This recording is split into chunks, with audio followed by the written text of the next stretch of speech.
যারা বহন করে, রিসালাতের দায়িত্ব যারা পালন করে, তারা আল্লাহ ছাড়া কাউকে ভয় করে না। জামাতের আমিরকে ধন্যবাদ জানাই, জামাতের আমিরকে মোবারকবাদ জানাই। আপনি অনেকদিন পরে হলো আমাদের শায়েখের সাথে দেখা করেছেন। আমরা আপনাদের সাথে দেখা করতে প্রস্তুত আছি। এক হয়ে যান, এক হয়ে যান। ওই বিএনপি জামাত পাপিষ্ঠদের দালালি আর করবেন না। কোন ফেসিবাদের সাথে আপনারা কোনদিন আপোষ করবেন না। তওবা করেন, তওবা করেন। ইমানদারদের ঐক্য করার চেষ্টা করেন। ওয়াতাসিমু বিহাবলিল্লাহি জামিআ ওয়া লা তাফাররাকু। আমাদের শুরু থেকেই স্লোগান, আমরা মুসলিম উম্মার ঐক্য চাই। আমাদের আমির, আমাদের সংগঠন কোন পাপের সাথে কোন জায়গায় বসেও নাই, আপোষও করে নাই। ভবিষ্যতে ইনশাআল্লাহ কোন পাপের সাথে ইসলামী আন্দোলন আপোষ করবে না, আপোষ করবে না।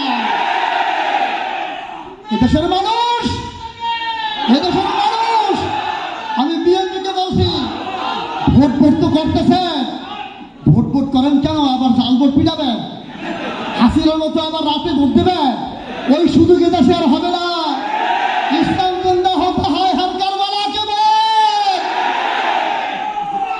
এদেশের মানুষ এখন ইসলাম চায়, এদেশের মানুষ ইসলাম চায়, এদেশের মানুষ পাপীদের অধঃপতন চায়।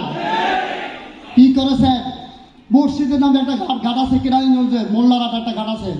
এই ঘাটের মানে খেয়া ঘাটের টাকা পায় মসজিদ, এক সাইডে পায় মসজিদ, এক সাইডে পায় গোরস্থান। ওই টাকাও তারা লুটপাট করে খাইতেছে। এমন কোনো জায়গা নাই যেখানে লুটপাট না করছে।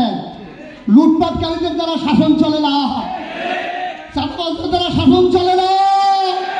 সাবধান হন, সাবধান হন, নাইলে হাসিনার যা হয়েছে আপনাদেরও তাই হবে। আপনাদের নেতা তারেক রহমান বুঝতে পেরেছেন, বারবার বলেন থামো থামো, চাঁদাবাজি করো না, জনগণের ভাষা বোঝার চেষ্টা করো। তারেকের কথা তার কর্মীরা শোনে না। আপনাদের নেতা এও বলছে যে আপনারা পালাবার সুযোগ পাবেন না, তাও বলেছে, সবই তারা বলতেছে। কিন্তু সাবধান করি, ইসলামী আন্দোলনকে নিয়ে, ওলামায়ে কেরামদেরকে নিয়ে কোনো কটূক্তি করবেন না। আপনি কোরআন পড়েন, বক্তব্যে ভর্তি হন, আপনি খুঁজে পাবেন কোরআনে কত জায়গায় আল্লাহ তাআলা রাজনীতির কথা বলেছে। আপনাদের শিক্ষা শিক্ষিত হয়ে যাবে, মানুষের শিক্ষা না, অমানুষের শিক্ষা। সম্মানিত হাজিরিন, কেন্দ্রের পরে প্রধান শাখা হইল ঢাকা মহানগর দক্ষিণ। শহীদ মিনার আমরা গিয়েছি, শাহবাগে আমরা গেছি না? আমাদের আমির বাইতুল মোকাররম মুক্তারকারী বলছে, হে নরপিশাচ, পুলিশ তুই আমার সন্তানকে কেন গুলি করলি? বলছেন না? আন্দোলন যা হয়েছে এখানে হয়েছে, এখান থেকে ইসলামের বিজয় হবে। ঢাকা মহানগর দক্ষিণ থেকে ইসলামের বিজয় হবে ইনশাআল্লাহ।